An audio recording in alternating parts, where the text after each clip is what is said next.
Ipinaliwanag ni Baguio City Mayor Benjamin Magalong ang inihayag ng Commission on Audit o COA tungkol sa 4.43 billion pesos na time deposit at high yield savings account ng lungsod ng Baguio na nakadeposito sa 24 na accounts. 3.32 billion pesos o mano dito ay nakalagay sa 17 accounts sa Land Bank of the Philippines at 1.11 billion pesos na nasa 7 Development Bank of the Philippines.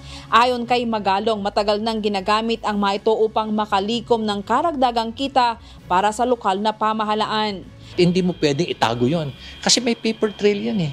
Ang importante is there is transparency, there is accountability, and everybody is well informed. Even the City Council is regularly informed about it. Tiniyak din ng alkalde na ang labis na pondong ito ay gagamitin upang bayaran ang mga pananagutan ng lungsod, ngunit humiling ng extension upang mag-mature ang mga deposito bago ito i-withdraw.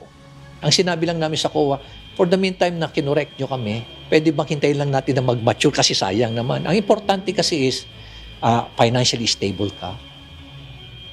Wala kang problema sa liquidity, and you're able to meet your financial obligation. Wala naman kaming issue na wala kaming pera, hindi kami nakakapagbayad. Wala namang ganung issue sa amin eh. Nag-alala si Magalong na ang issue sa time deposit ay ginagamit laban sa kanya bilang bahagi ng isang kampanya kontra sa kanyang administrasyon. So, it's all about fiscal management eh. Di ba? Walang pwedeng ibulsa yan, bawal ang magbulsa yan. At hindi mo makakasuhan ka dyan kasi may paper trail yan eh. In fact, no less than si Secretary Dominguez, in-encourage pa niya na, why don't you take this opportunity to invest?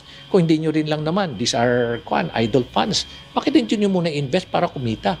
In fact, nung 2018 to 2023, alam mo, kinita natin, 332 million pesos na clearly declared.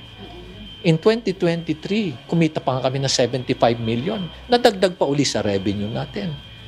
Ipinahayag ni Magalong ang kanyang paninindigan laban sa katiwalian ay nagdulot sa kanya ng mga personal na atake at character assassination.